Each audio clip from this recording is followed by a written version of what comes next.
All right, thanks, John, and thank you for that very nice introduction. Having you at the University of Pittsburgh, of course, was great, and you know, a testament to the great students that we have here. Thank you for the opportunity to present as the Kent Seminar Series Lecture.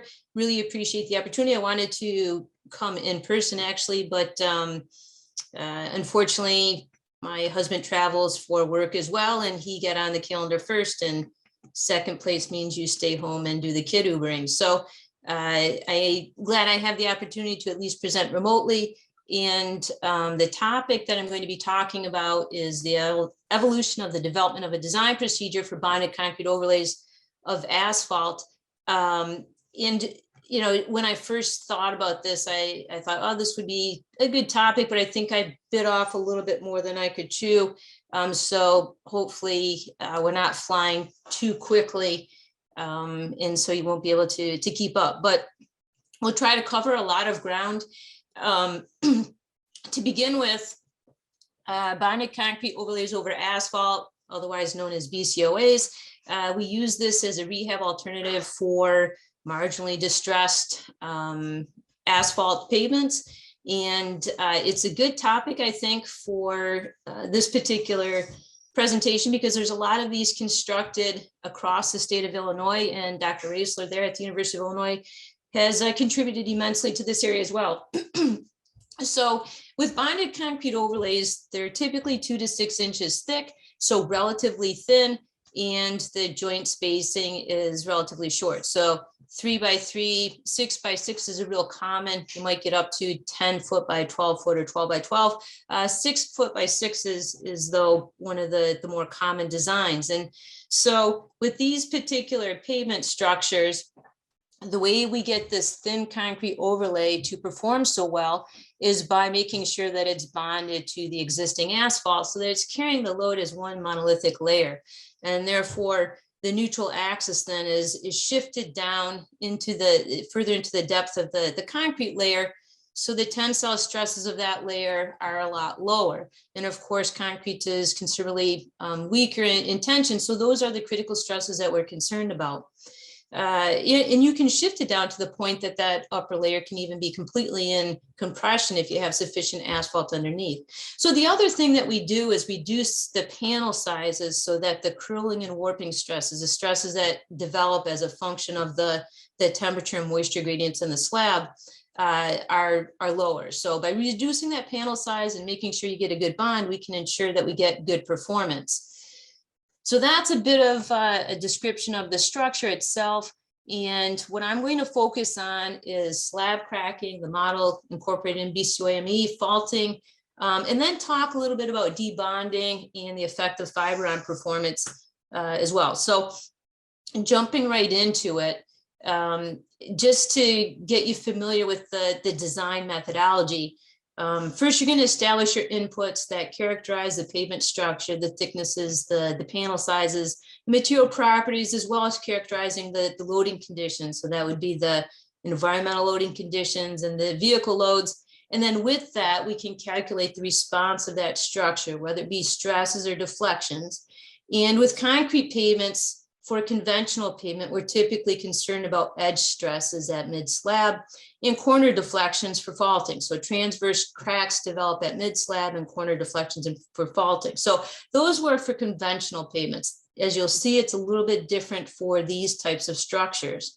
So once we get the slab response, then we can accumulate fatigue damage and then relate that damage to a predicted distress through a transfer function. So with this, we're going to focus on slab cracking and faulting. So when you're developing a design procedure, you always kind of have this catch-22 issue where to develop the design procedure, you need performance data, and that's to define the modes of failure and of course to get an idea of the expected life. Well, the problem comes in that you need to construct these structures before you can get performance data, but agencies don't want to construct them without a design procedure. And so that was sort of how these evolved early on. So with these BCOA structures, very early on, there are two pioneering procedures that were developed. One was developed through the ACPA, American Concrete Paving Association, and Jim Mack kind of led that. He's an alum of the University of Illinois. And this they developed based on some distress data they had for an overlay that was quite thin. I think it got down to about as thick as 2 inches, and the squares, the panels were very small, 2 by 2, 3 by 3, 4 by 4, and such. And then shortly after that, the Colorado DOT design procedure was developed by PCA, and Dr. Shiraz Tyabji was one of the lead efforts in there. Again, another University of Illinois alum. And when they were looking at it, they were looking at still thin concrete overlays, and they still called or referred to them as these same structures, but they looked at larger slabs, 6 by 6 and larger. They used some instrumentation and some finite element analysis, and they said, well, the critical mode of failure was transverse cracking, and that was more in lines with a conventional pavement.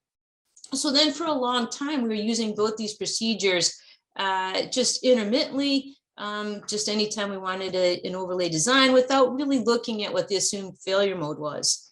So when we first started working on this, the first thing we did was look at pavement structures, because by then we've had the advantage of having some infield pavement structures.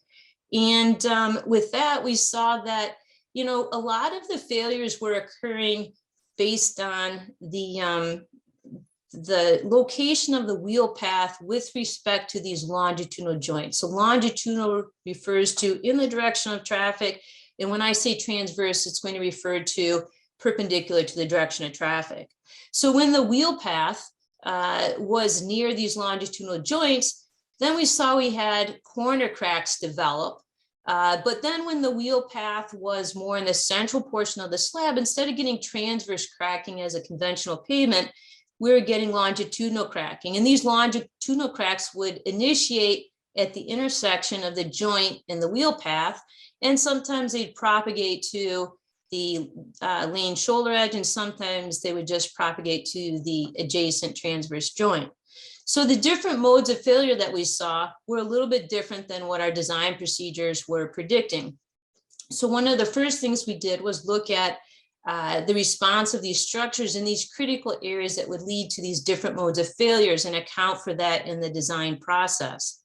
So when we go back to our design flow chart, now we're calculating stresses, and we expanded some of these and changed the equations a little bit by looking at how these structures responded to these loads using Abacus, finite element models generated in Abacus. And then we related this to damage. And at this point, we actually had performance data, so we could calibrate this with field data to get our predicted performance. So Zicheng Li did a lot of this work and helped move this forward. And then the next thing we wanted to do is look at faulting. And this is where Dr. DeSantis had a lot of contributions. So with faulting, that occurs as a result of the pumping mechanism, where you have water and fines migrating back and forth as a load is applied, and you have differential deflections between the loaded and the unloaded side of the joint. Then you can get a migration of fines and water. So you get a buildup of fines on the approach slab and a void under the leave slab. And this drop off here is called faulting. So for conventional pavements, up until this point, we always thought that if you had a fault, the fault within a section, the drop off here would be relatively consistent with each of the joints within that section. But one of the things that was noticed with these other sections were that the joints were faulting at different rates and different magnitudes, and it wasn't consistent. So when you looked at different designs, you would have faulting, and then this joint faulted quite a bit, where you'd see very little at these intermediate ones. Well, then you go to a different design and you see a lot of faulting in these joints, not so much in here. So we had to figure out what the patterns were. And again, this was one of the things Dr. DeSantis worked on. And what we found was that if you look at the amount of faulting that's generating, it's a function of the depth at which these joints activate. So here we have joints that didn't activate at all. which you don't really see in conventional pavements where you have large slab spacings, but you do in these others. And then depending on the design, some of these joints might activate just to the asphalt layer and some might propagate all the way through. Well, the fines that you're pumping and eroding are different. Here, they're from the asphalt layer, where this joint would be from this unstabilized layer. So because of that, the rate at which the fault develops is different. And Dr. DeSantis was able to look at the different FWD data out at Minroad, which was really nice because they have a lot of good quality data, FWD data throughout the year and also for many years throughout the performance. And so we're able to develop techniques to determine whether the joint activated through the asphalt layer and the concrete overlay or just through the overlay. And so these were some of the cores that MnDOT was nice enough to take for us to prove that the technique developed was actually working. And so this then allowed us to look at these joints individually and look at how faulting develops as a function of this depth of activation. So the other thing that was done is up until this time, when we're looking at conventional pavements, the erodibility of all asphalt was assumed to be relatively constant. And we found with these overlays, that's not the case. And it makes sense too, if you're in the asphalt area and you think about the susceptibility of asphalt to stripping, it's highly dependent on the mixture characteristics. And of course, stripping is required to allow those fines to become free and be pumped underneath the slab. And so in looking at that, John was able to develop an erosion model as a function of the mixture characteristics of the asphalt and incorporate that into the design process. So when we get back to our flow chart, we populated this huge database, thousands of abacus runs to allow for neural networks to be generated so that these deflections could be determined in a very rapid manner, and then damage could be accumulated, and then that related to faulting. And again, the faulting was not averaged over the whole roadway, but faulting was developed for each of these joints separately. So that was a huge contribution and a huge move forward within this design process. So some of the other things that we've looked at over the years were the debonding mechanisms. And I talked early on about how critical this bond is to the performance of the overlay. With these overlays being so thin, again, you really have to be acting as one monolithic layer with the concrete and the asphalt working together to carry the load. And as soon as those two become separated, then that's when you start developing cracking relatively quickly. And so in looking at the debonding, there's a couple of mechanisms that contribute to the debonding, some minor mechanisms in mode 2, but the primary mode is mode 1, or a tensile failure. And this occurs when you have differential deflections between the approach and the leave side. And so you get these peeling stresses beneath the slab. So low load transfer. Again, these thin overlays don't typically have shear transfer devices such as dowel bars at the joint to help transfer that load from one slab to the other because they're too thin. And then this is another reason why we tend to use fibers as well, which I'll get to in a little bit, but we don't always use fibers. So what is the effect of these differential deflections on these peeling stresses? You also have curling and warping, which create the peeling stresses underneath. But as I had mentioned, these stresses are relatively minimal because the slab sizes are small. So we were focusing on mode 1, tensile failure due to these differential loads. So our approach was to use a finite element analysis to model this debonding, and we're going to incorporate a cohesive zone model into this. And the nice thing is that cohesive zone models, if you're familiar with them, they're used quite commonly for mode 1 failure. And the nice thing that makes it so perfect for this is that we already know the failure plane and where the failure is going to occur. So we just need to model the debonding upon that failure mode. So that makes these cohesive zone models quite nice and useful. But the thing is, we have to be able to define the constitutive properties in a realistic manner. So we talk about a little bit, I'm going to go over how we did this with material characterization testing, and then how we incorporated this into a full slab model with the help of some large scale testing. So with this, we use the split wedge test, which is commonly used to evaluate the mode 1 failure. And what we wanted to do is look at the effects of both a milled specimen condition and an unmilled specimen condition, because a lot of times before we place the overlay, we'll mill the surface either to enhance the bond or so that the composite thickness of the overlay in the existing asphalt is the same as it was prior to placing the overlay, so you don't have to build up the shoulders or change the elevation of the adjacent curbs and gutter. Okay, so we utilized this split wedge test. The big thing is we needed some asphalt for this, and of course we wanted it to be representative, so we wanted it to be aged, and we also wanted milled and unmilled. So I'm going to go through this briefly, but I think it's really cool because some of the contractors helped us along with PennDOT to do some things that I never thought we'd be able to do. So we were able to salvage some aged asphalt out of an existing pavement. So we had asphalt that had a concrete pavement underneath it, and that was important so that we could lift it out without damaging the asphalt. So they were nice enough to mill some sections for us, and we cut out some milled, and then we had some unmilled, and then we had this big claw that we used to lift out the asphalt sections, place it on a flatbed, and then we took it over to a storage yard, and we're able to push these slabs of asphalt onto these pallets we made and take it down into our lab. So once we got that back down there, then we could do these split wedge tests. So we had an asphalt specimen, and we cast concrete on top of it. And again, some of these had milled and unmilled surfaces. And the first thing that we recognized, of course, is that of this failure surface, we have these different types of subcritical failures. So either the failure goes between the concrete and the aggregate, or the concrete and the asphalt matrix. But in trying to define the constitutive properties for cohesive models, we have to capture those. And so how do we do it? You know, in general, we use these traction separation laws to define the constitutive properties.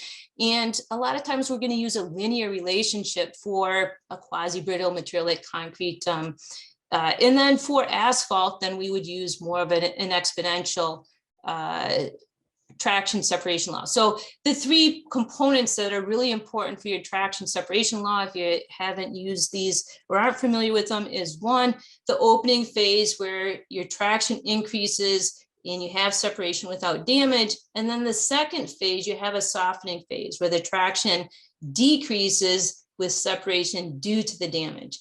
And then you have the critical separation, and when this is exceeded, the traction is zero and the crack progresses. So we have these different laws, some traditionally used for concrete, some traditionally used for asphalt, but how do we use something that's representative of our failure plane? And so what we did is we broke these different subcritical failures into 4 different categories, depending on what the concrete was bonded to, either the asphalt or the aggregate, and then where the fracture occurred within that.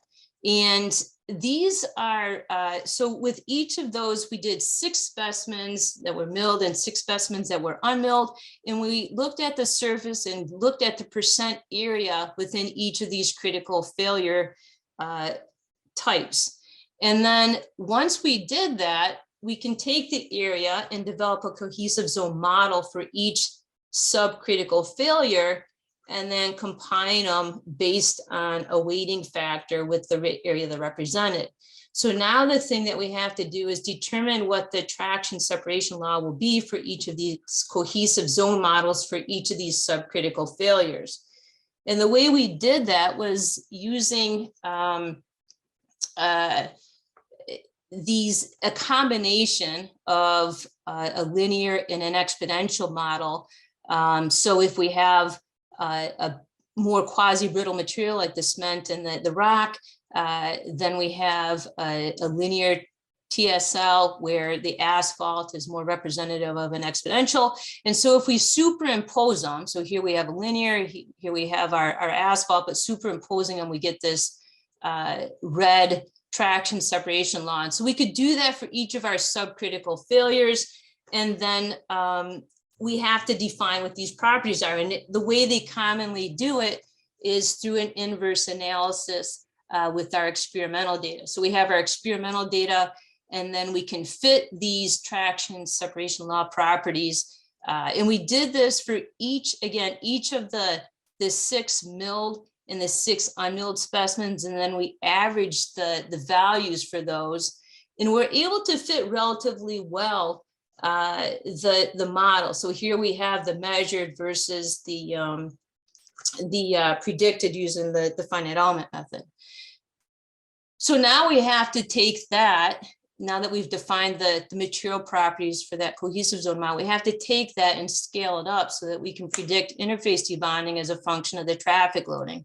So here we employed some large scale testing where we applied our load simulating the vehicle load, and then we looked at some some NDT techniques. We ended up using impact echo. And so we got an estimate of what this debonded area looks like when we have a paper pending review on this right now. And then at the end of it, we pumped dye in there so that we did kind of a forensics to find where the actual zone was. And we had a pretty good fit with predicted and actual. So what we're able to do then is take the area of that delamination and look at the loads to repetition and get a relationship between the two. Well, now we have to figure out though the fracture energy, the released fracture energy in between those. So we went back to the finite element model, used the constitutive behavior developed for these cohesive elements using the split wedge test. And then we define damage for the cohesive element as is traditionally done by reducing the stiffness as a function of that separation. And of course, when we're doing this, we have to iterate it manually to simulate fatigue. So once you get conversion, and then you can go to that next debonded area and then simulate it again. And then you can look at the released fracture energy as a function of the area influenced by the load in these areas of the element, so that you can then relate the fracture energy released as a function of the change in area with change in load applications. And you can see the difference between the milled and the unmilled and the advantage there is there in milling the surface. The next thing I wanted to talk about real quickly, I guess we have just about 5 to 10 minutes left, right, John? So the next things I wanted to talk about is fibers, and fibers can play an important role in bonded concrete overlays, and they're used quite commonly. You know, I think I would venture to say that maybe the state of Illinois, with Randy Riley and Dr. Ressler's influence, might have more fiber reinforced bonded concrete overlays than any other state. And it definitely has some advantageous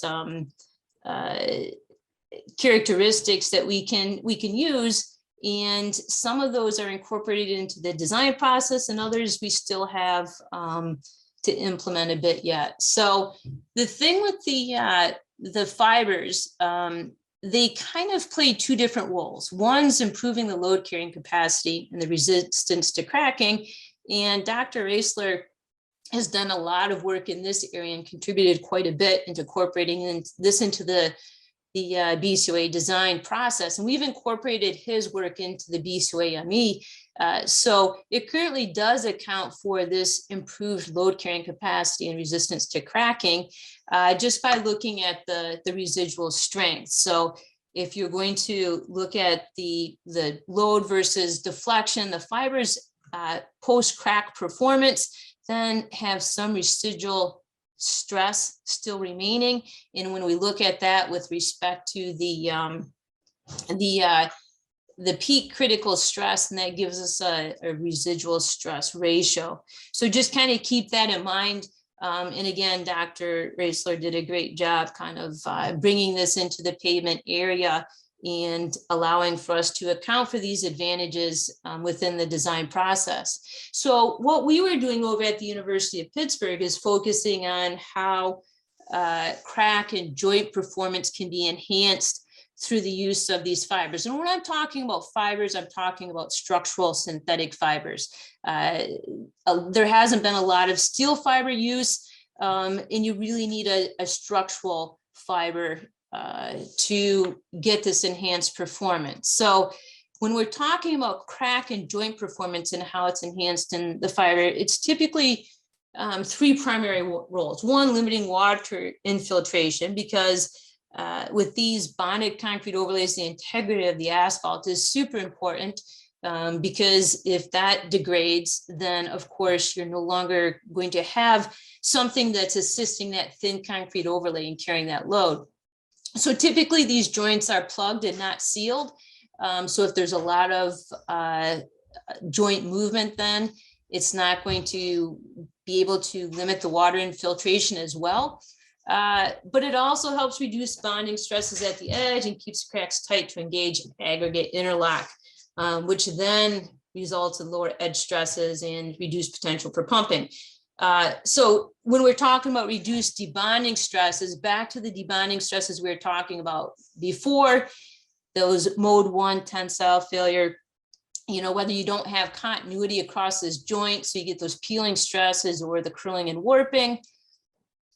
But then the reduced edge support, when you don't have good aggregate interlock load transfer, so the load being transferred from one side or the other by the texture of the crack, we refer to that as aggregate interlock load transfer.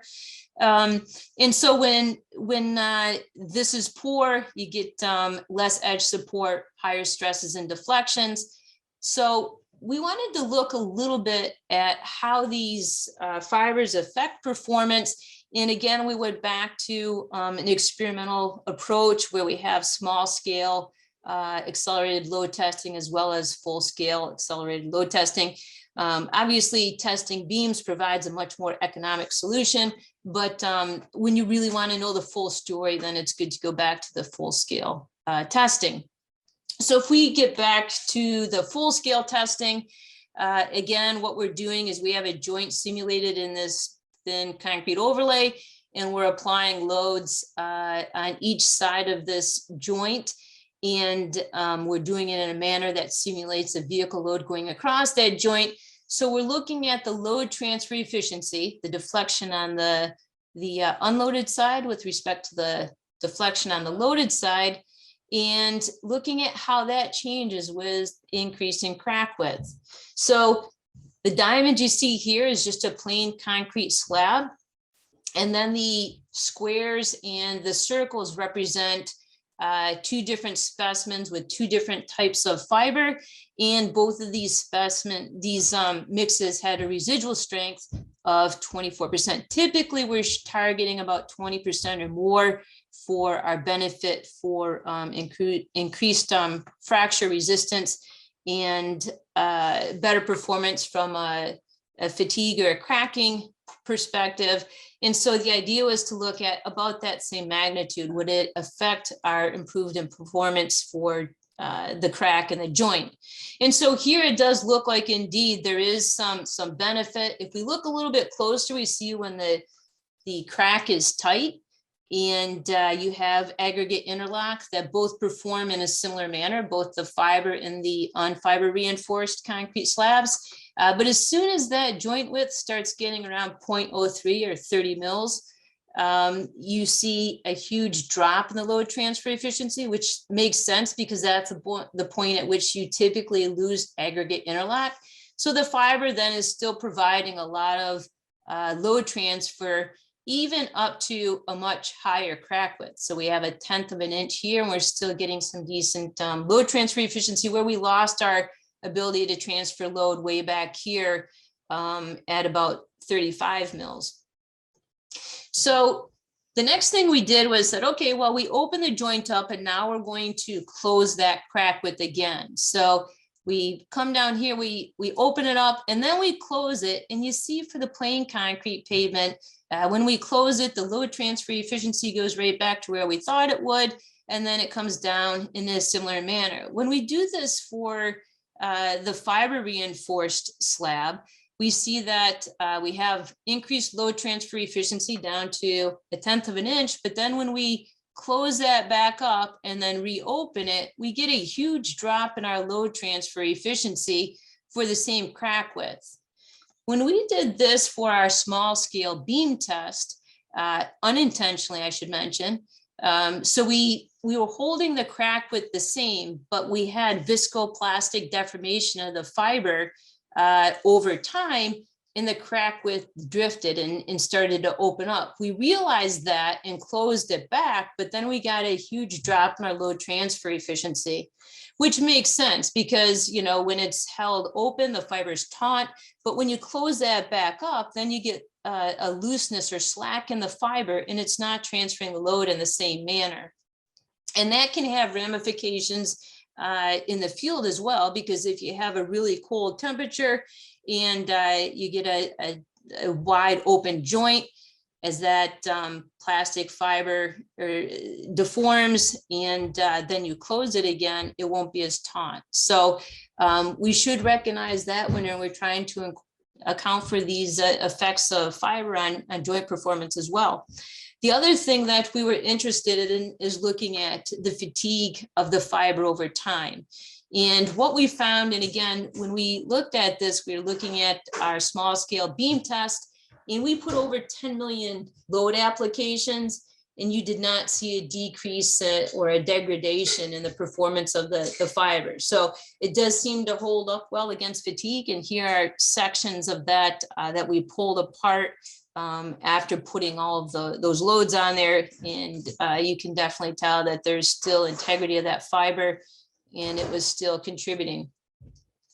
So the next thing we need to think about then is the frequency and depth of joint activation as a function of these fibers.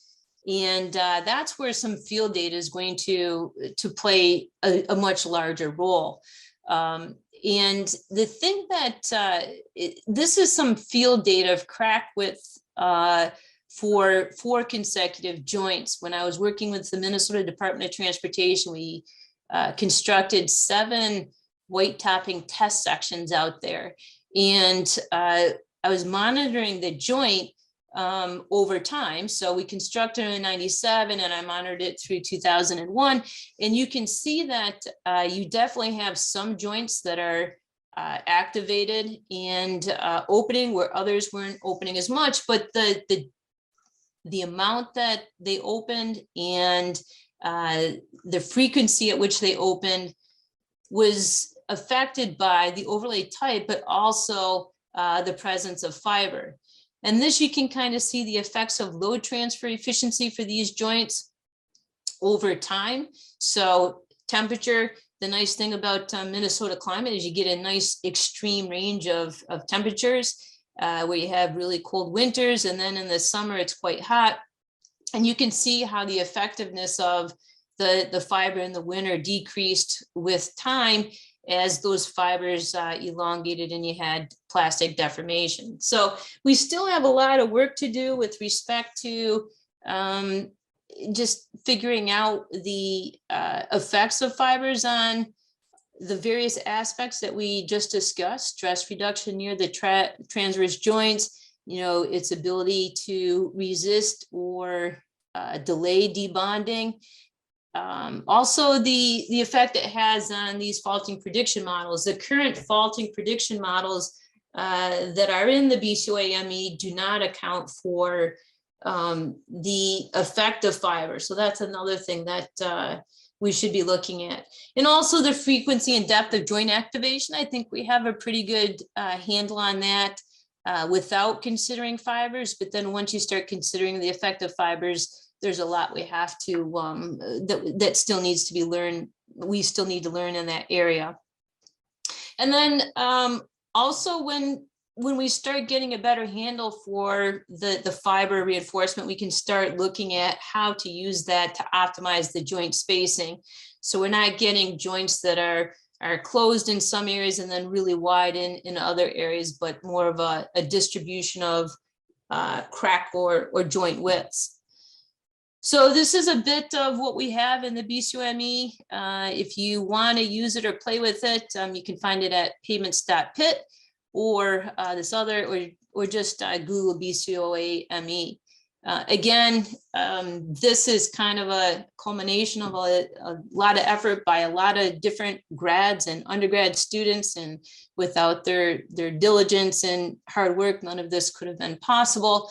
I'd also like to acknowledge the funding agencies, FHWA Pooled Fund Study TP 5-156, of which Mindet was a lead state, funded a lot of the work under this, but also the Pennsylvania Department of Transportation. We worked with Caltran and UC Davis on some of the work for the development of the faulting models, and the National Road Research Alliance also provided a little bit of funding for incorporating some climatic considerations within this that I didn't get a chance to talk about.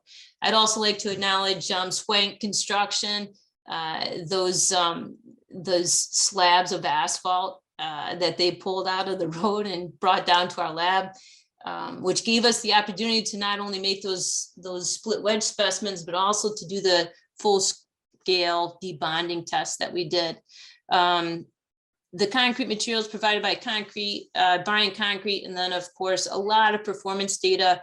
Minroad was a wealth of data, MoDOT, Louisiana DOT, and also Linda Pearson, Dr. Ressler from Linda's from NCE, and they did an NCHRP project in collecting a lot of performance data for these structures, and were nice enough to share that with us so that we could use them in the calibration models. So that's all I have, John, if there are any questions. Awesome. Thank you very much for the great presentation. Obviously, there's a lot that goes into the design guide, and tried to capture everything in the short time duration that you had. So thank you for that. So is there any questions? Okay, well, I'll ask one to start things off.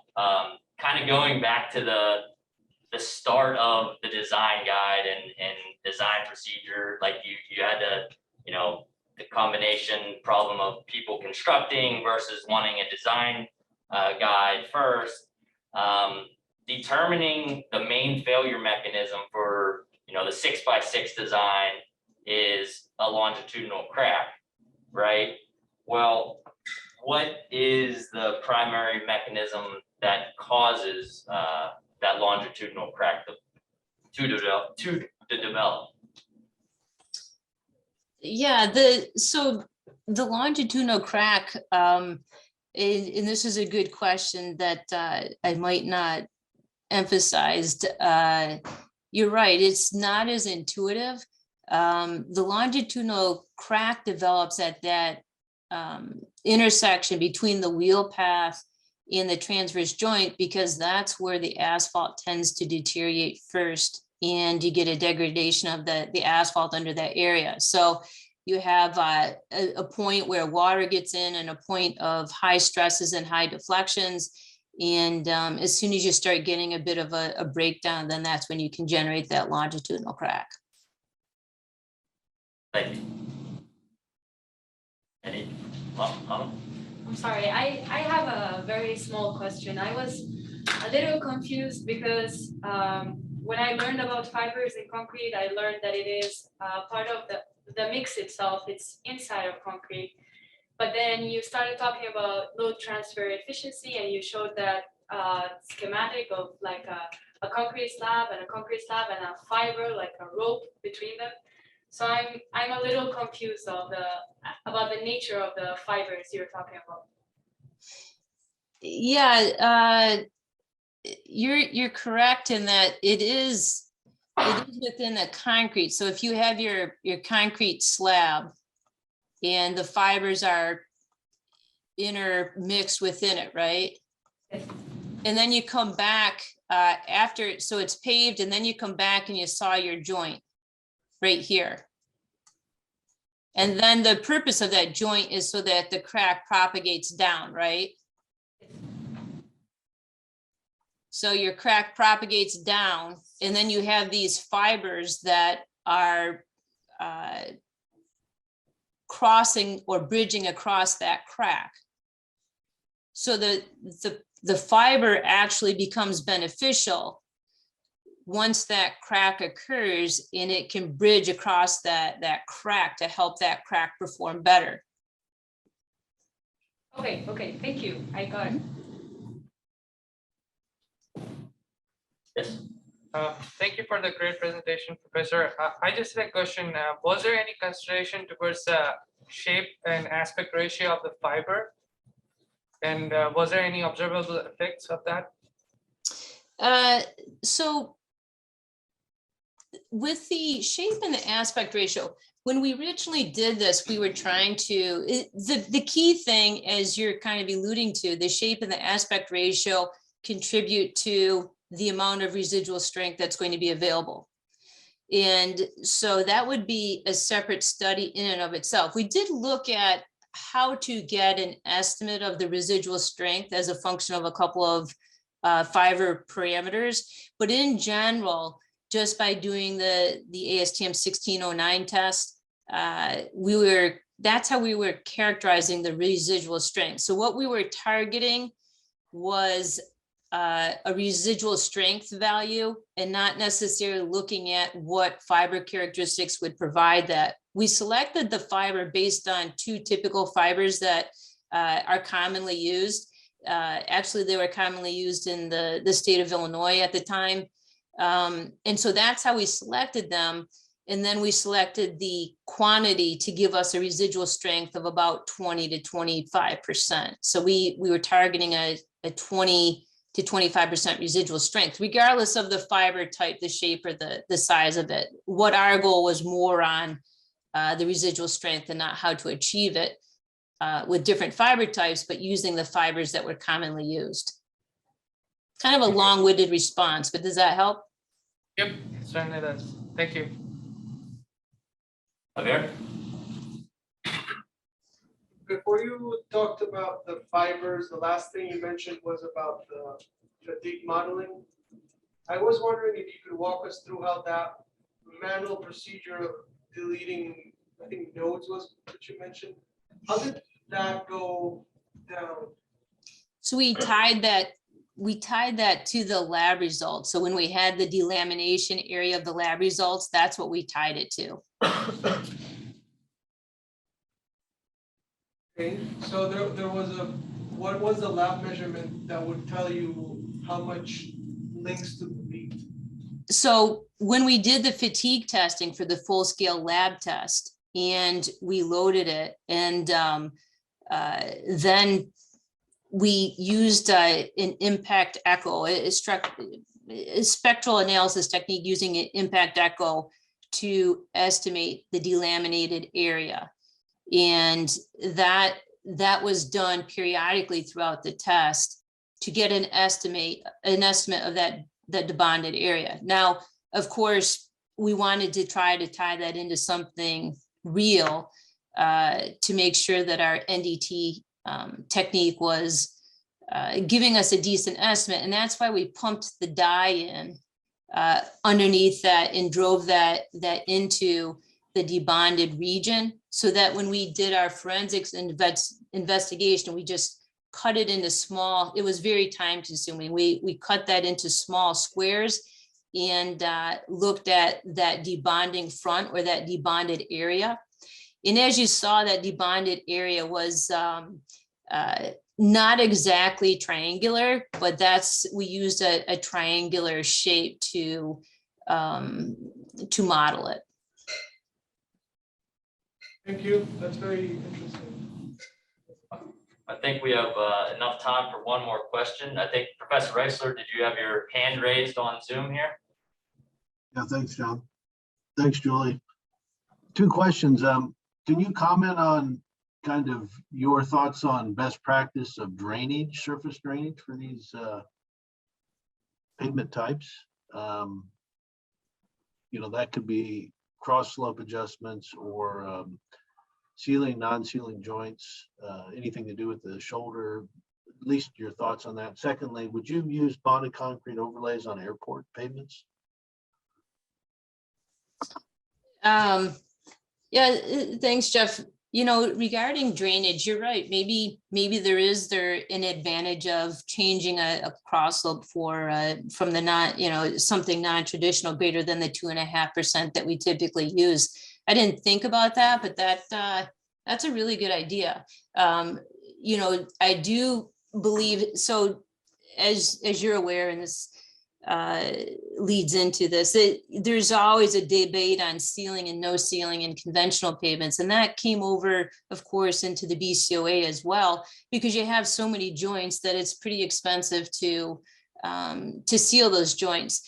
And not only that, but when you seal, so you're making your initial saw cut to initiate the joint, and then you're cutting again to increase the reservoir size so that you can you know, put a sealant in there along with, you know, preferably a back rod. But what we've done is just seal it, more fill it than seal it. So that initial reservoir or initial saw cut and then sealing with asphalt. And I have some pretty good slides from Minroad that show, I was out there when it was raining in the sealed section, which was really filled, not sealed. So a narrow saw cut, you can see the water draining off the side, where the unfilled section, you saw, you know, that there were spots that were drier and you didn't have the water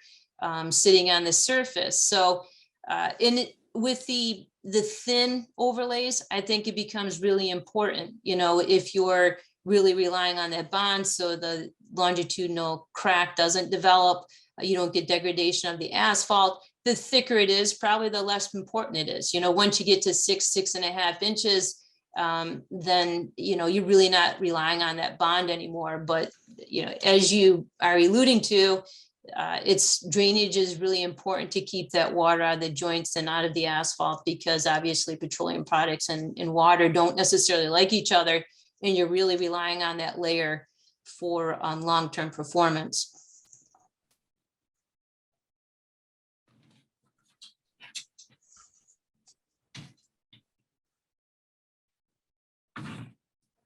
Well, I Oh, think- regarding airfield too, Jeff, they have done airfield pavements as well, as we, you know, you probably are aware of. So it has been done, and I don't see why it can't be done.